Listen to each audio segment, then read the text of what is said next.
I'm going to call the Committee of Whole Council meeting for Tuesday, August 2nd, 2022 to order. Welcome, everyone.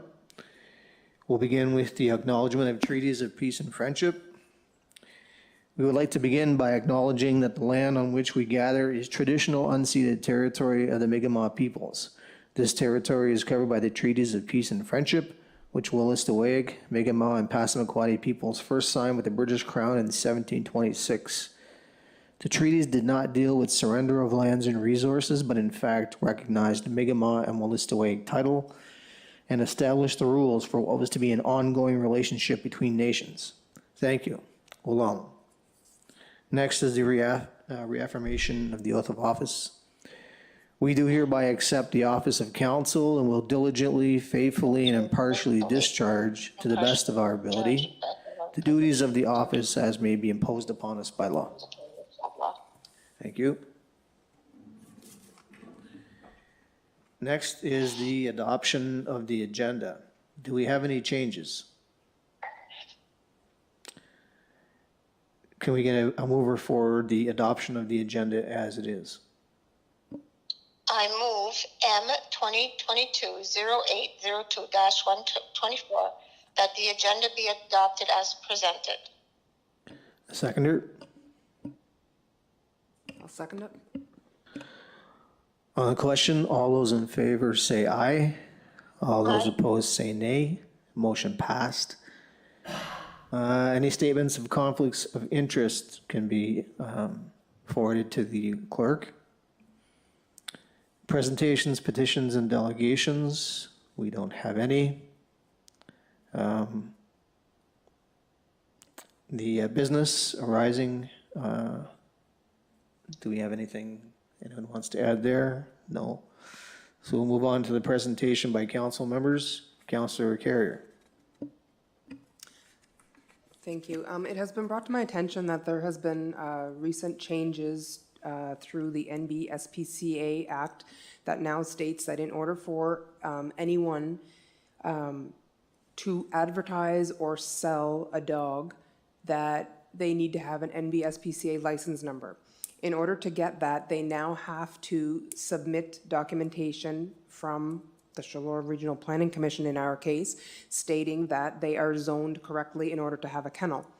The problem with this is that the definition of what a kennel is by the province of New Brunswick differs from what the definition of a kennel is in our Municipalities Act. So that being said, if you have one dog, if you have a Chihuahua and it has one pup, you are not allowed to sell it without this license. But if you live anywhere on any of our main roads, including Jacket River Drive, Route 138, Archibald Road, any place that is not an RU2 or RU3, you will not be able to obtain the letter that is required from the Planning Commission. And the other problem is that the Planning Commission is charging residents $100 to get the letter. So the cost for the license to the SPCA is $250, and then the Planning Commission is charging an additional $100 for this letter stating that what our zoning is. So I'm suggesting that we make changes to our Municipalities Act to better describe or to better, coincide or align with what the province is stating as a kennel. Okay, do we have any comments by the rest of council on that? Are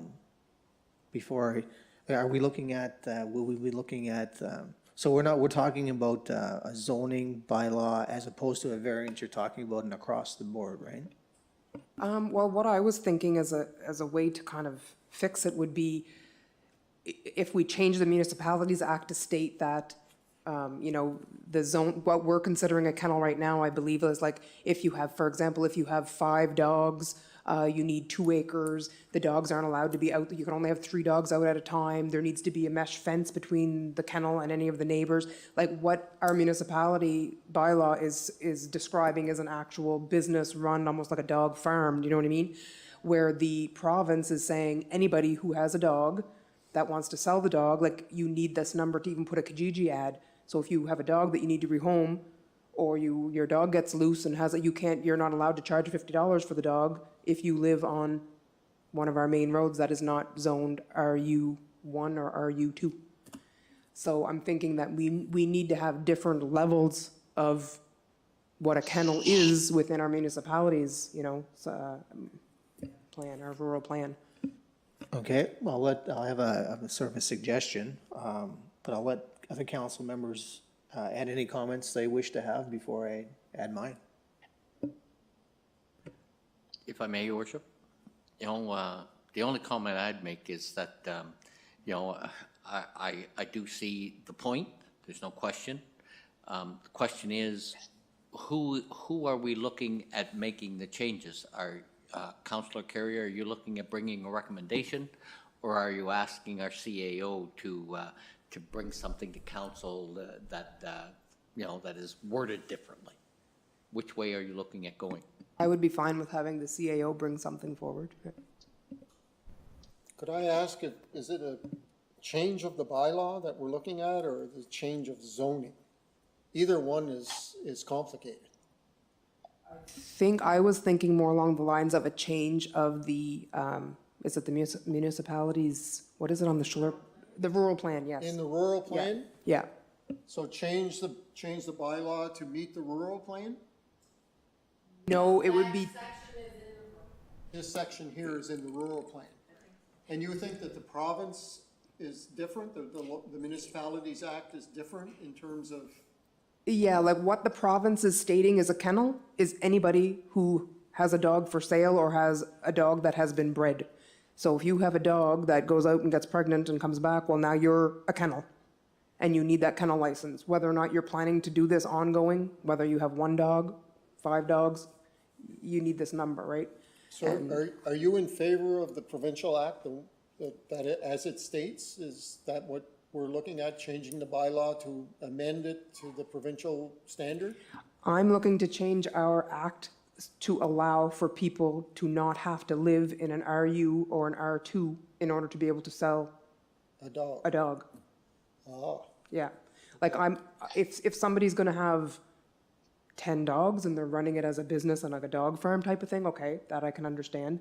But if somebody on the main road has a dog with a litter of pups, I think they should be allowed to get this number or be allowed to put an ad on Kijiji that, as it states now, they can't. Anyone else? Okay, I'll step down for a second. I'll give you my opinion, my thoughts. So, yeah, a municipality's bylaw is supposed to actually mirror provincial legislation. It can add to it, it can't take away from it. So my suggestion would be to have our lawyer, go back, find out what exactly would be possible in that regard. And then once given the legal boundaries as to what we could do, then to have the CAO bring it forward as a recommendation to change the law so that would be, to bring it to council and say, is this acceptable or is this not acceptable?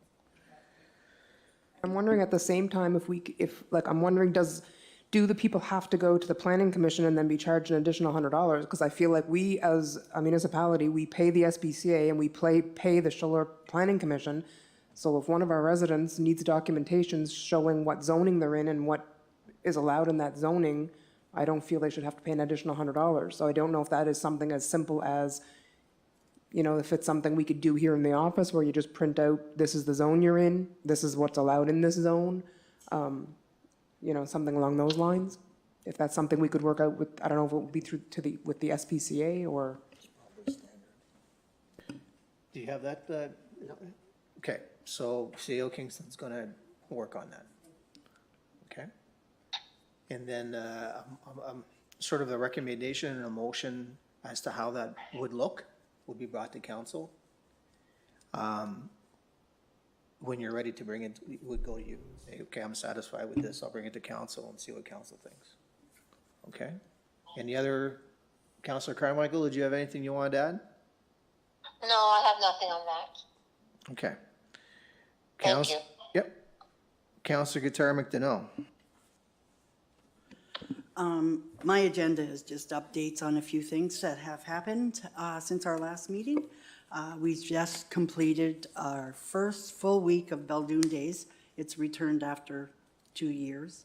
And as the week progressed, attendance increased, and it was so nice to see family and friends out and enjoying the festivities. And once again, the highlight of our Beldoon Days was the fireworks. Never a disappointment, never. So the committee will be sitting down and going over the week's agenda and seeing, you know, what was good, what didn't happen so good. Anyways, we're going to go over this, and we will have a report ready to present to council once we all sit down and go over. But good to see people out and about again, definitely. Okay, thank you. Yeah, go ahead. Yes, if I may, Your Worship. I am 100% in favor of a presentation by the Beldoon Days Committee on their recommendations for future Beldoon Days. Again, they did a fantastic job under some very difficult circumstances, and I recognize that. But my point is this. We have a group of volunteers that take the time and effort that turn around and do a lot of things that we never hear of and are not aware of because we're not involved in that committee. I don't want to make it sound, when I was mayor, but I'm going to say it this way.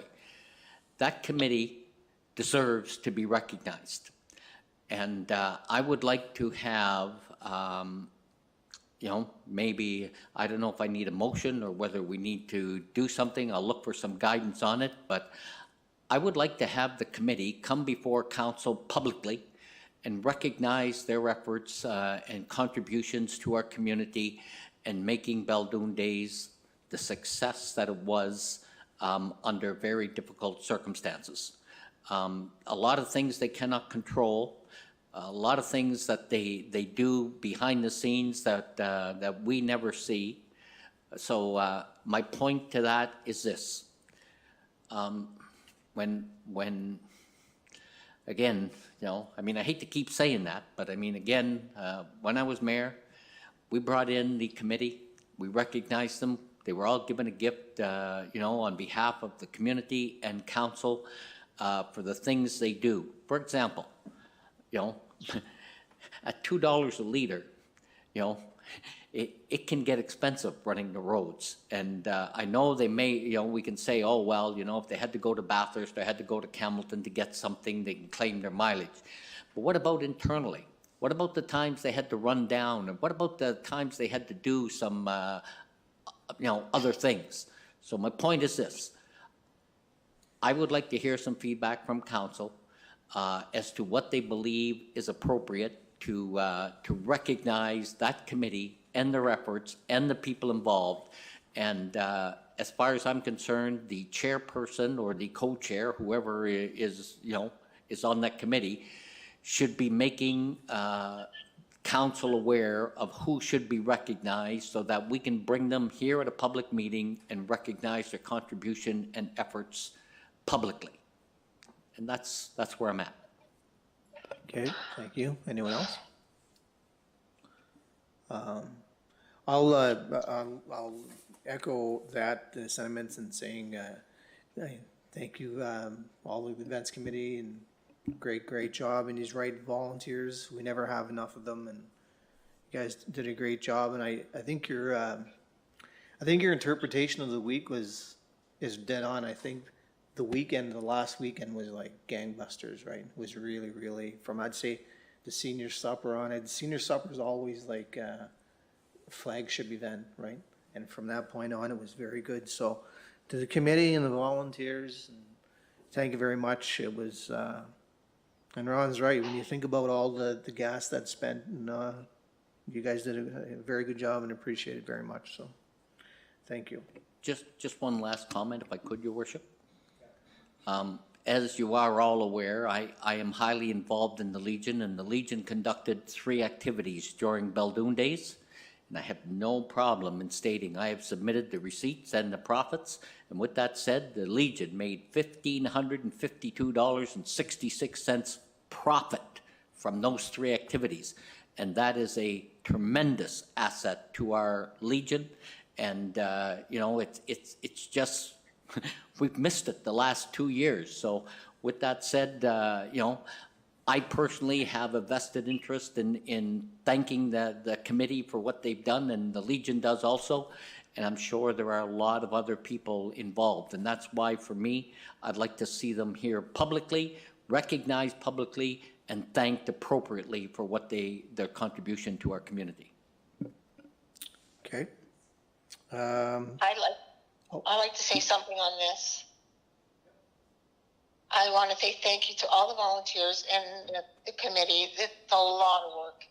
I know in the past I felt this year I was not available to do anything, but I know everybody put 100% into the work. You know, there's always hurdles. There's always last minute things to do. Thank you from the bottom of my heart for all the hard work that the committee and the volunteers did this year. Okay, thank you. If no one else, then next. Okay, Daryl Culligan and myself visited 2 of the local businesses in our area. One, the Salmon Barrier, on July 7th, and on July 12th, we went to the campground. We went back and we spoke to the workers, just checking to see what their concerns are, what their needs would be, you know, what could improve visibility in our community to each area. So back at the barrier, it was found out that they needed some steel to continue with the work that they do back there. And Daryl got on the phone and was able to get them what they wanted. And I got to tell you that the supervisor, Joanne, is extremely pleased so far with what she has received. So with that said, thank you very much, Daryl, for doing that for them. They're really happy about it. The other thing is back there, they're looking at, they would like a vending machine. Makes sense. It really does, to have a vending machine back at the Salmon Barrier for the workers as well as for visitors to have something back there. I know that we were going to see if the smelter had one left over in their cafeteria area, but I haven't heard anything back from that. But that's something that I think that we need to look into for back to the Salmon Barrier, as well as improving the souvenir shop back there. Let's set it up so that it's a welcoming center as well, and just have it displayed better, or maybe bring in new product. So right now, that's where we are. But coming forward for next year, before we open, we should make sure that all this stuff is set up so that when we do open these areas next year, that they're ready to roll, okay? Instead of going halfway through the season. And so when we went to the campground, that was the same issue over there. Not so much a vending machine, but having a souvenir shop. They have a beautiful space in there with information about our village and what the campground has and things like that. But we need souvenirs in there and more information, I guess, about our area and different things. But other than that, they seemed pretty reasonable. But there is a request for both areas. They are looking for computer chairs. Not cloth ones, but like a vinyl one. The ones that they're using are broken. So as for safety for them to sit in, if we could get a couple of chairs at each of those locations, that would be awesome. Okay, we'll get CEO Kingston to make a note of that. I'd like to add on this one if it's possible. I agree. We need to do and improve those 2 businesses for the shops and vending machine for the barrier. This has been tried for several years and it hasn't gone anywhere. People are visiting there. You want something to drink. You want to purchase something. There's nothing available. So I think that it's a great idea. We need to promote, especially with the trail going in, that's not going to be very far from the barrier. And also for the campground, yes, a shop there would be great. It'd be nice. I know we may have a little odd ends in a community, but it would be nice to have those things in those 2 locations and to improve it. Okay. Anyone else? Yeah, that's been tried already, bringing in souvenirs and things of that nature back at the salmon barrier. A few years ago, I believe we're back to 2 or 3 councils ago. There was, I believe, a couple of $1,000s worth of souvenirs purchased. At the end of the year, I think there was $247 in sales. So it is a difficult rock and a hard place to make that call, but by the same token, things that have to be looked at and see what was successful and what wasn't successful. So I'm not opposed to that. It's just a question of, we even had a student back there one time, full-time, just doing that.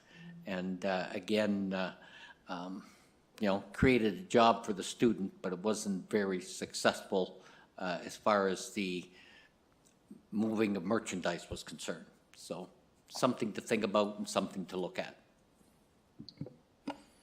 Anyone else? I just think that you have to look at it more, like it's not like a get rich off of the souvenirs, but it's more of once people take these souvenirs home, somebody may see that and say, well, where's Baldoon? Oh, yeah, I went there and, I had a great time. But it's to promote the area, I think, more so than, the profits that we're going to get from the souvenirs themselves. And I think, we need to also promote the salmon barrier more. There's things I think that we could be doing back there to make it more family friendly and, put more signs and put more things there, like just something as simple as, a wooden painted salmon where you can stick your head in the hole and take a picture would be something that, a lot of other places do. And it gets the picture there, you're tagging people in it. Oh, where's that? So I think these are some small things we could do that may, have a good bit of return on it. Okay, thank you.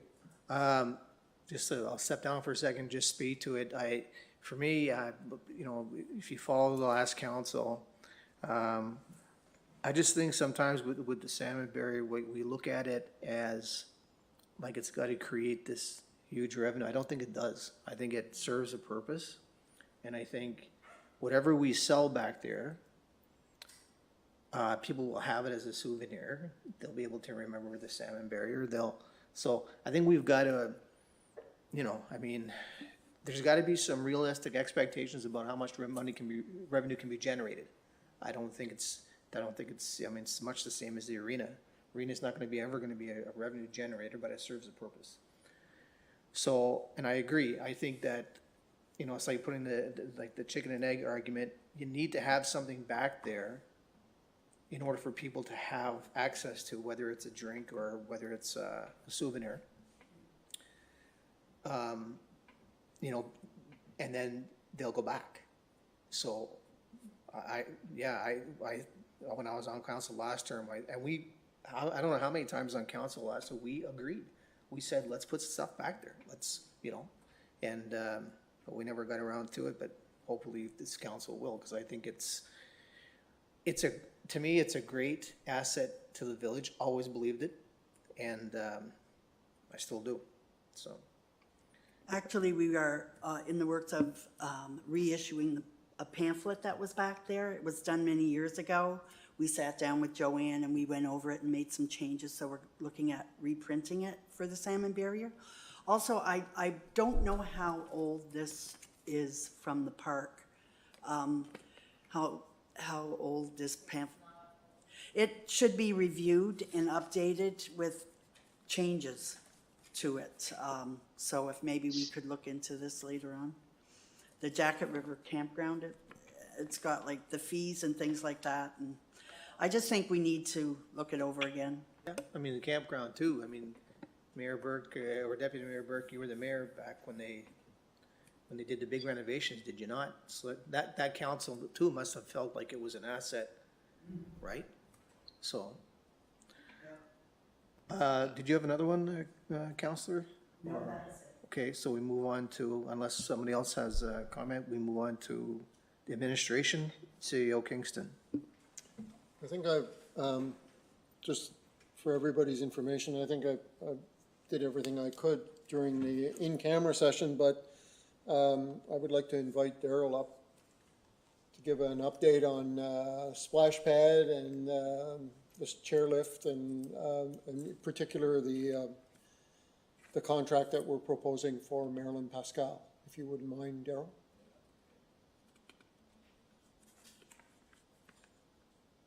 Evening, Mr. Mayor and Council and community. Just a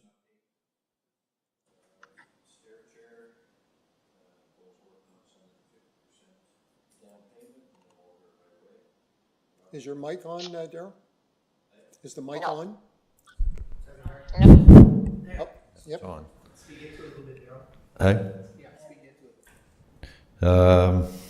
So anyway, electrician visited for the prep work prior to installation, so he has to put in a junction box.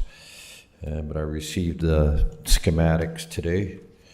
So hopefully in the next few weeks, it'll be delivered and installed. Tennis court conversion to pickleball court. If repairs, seal and post nets done by the village maintenance and lines, I can do myself. You're looking at approximately $2,300 to $2,500. That's tennis court side only. Now, if done by St. Isidore Asphalt, repair the cracks and recap both tennis court and basketball side. It's $46,000, tax included. Just the tennis court side is $26,000, tax included. Plus your $1,219 for posted nets still. Time to pave, TTP paving, quoted $17,000 for the tennis court side. And Legacy Asphalt never got back to me, so. And the cracks are, I mean, they're pretty good cracks in there, so. As far as St. Isidore, he said they'd have to mill out the cracks and repair and then recap, so. For me, I'm just using crack filler. I mean, it's made for asphalt repair, but, and just a seal over top.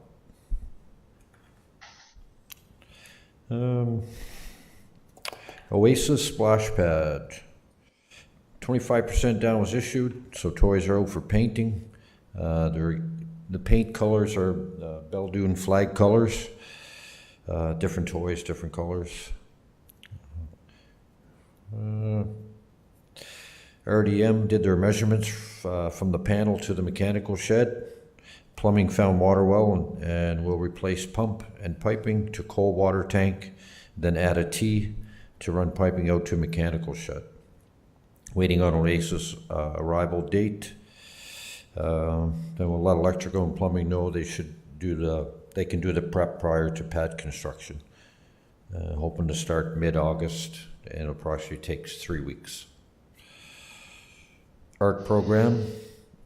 I'm hoping you all got the service agreement for Maureen. Okay. Yeah, so I'm waiting on your guys' decision on that, so. Walking trails at Rowley Point. Funding is depleted for this year. Waiting to hear back from Jacques Robichaud about other funding streams. So it's something I can work on over the winter to get funding for walking trails and beautification there, so. But he'll get back to me and we can go through different things. There was only $60,000 left. I don't even know if that would touch what we want to do, so. And that was already gone by the time he got back to me with the email, so.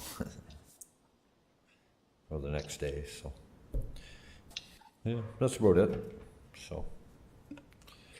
Just. So yeah, as far as the, art program service agreement, so I guess decide if you agree, disagree, or what you'd like to see changed, or, and then we can change it and go back to Maureen and go from there, so, yeah. So just for council, to bring council up to speed and make them aware, as far as the pickleball ball court conversion, about a month ago, I asked CEO Kingston and Daryl to find out some information, what it would cost if we took that tennis court and we converted it to pickleball courts. And they've gone out and you see the information that Daryl has tonight, but none of that gets done without a motion of council. So if council feels the cost of converting the courts is too expensive, and they feel that it's not where they want to go, then that's not what we're gonna do. So the conversion is not gonna take place without your consent. But he has gone out and got some prices. So in the next 2 weeks, I guess, we'll have some more information. Daryl will have some more information for you on that, so that if there's a motion to do that, you'll have all the information in front of you before. But the idea is to take the tennis court, because it's not being used, and to put 2 pickleball courts there.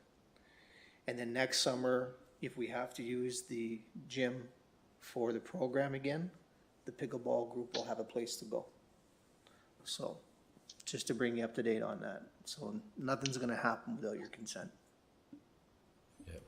Because either way, they're gonna have to be refurbished pretty quick, so, I mean, there's cracks, 1/4 inch, 1 inch, lots of cracks, grass are growing up through the cracks on both sides. And one other thing too, I'd mention, we have, it just, you know, I'm always cognizant about if we're doing some work in Jack River, you know, up at that end, down this end too. We have a spot behind the arena, I was telling Councilor Guitar McDonald, the old tennis court down here, that if some council members had some ideas of things that we could do with that, it's a place they're just waiting for some sort of little development, right?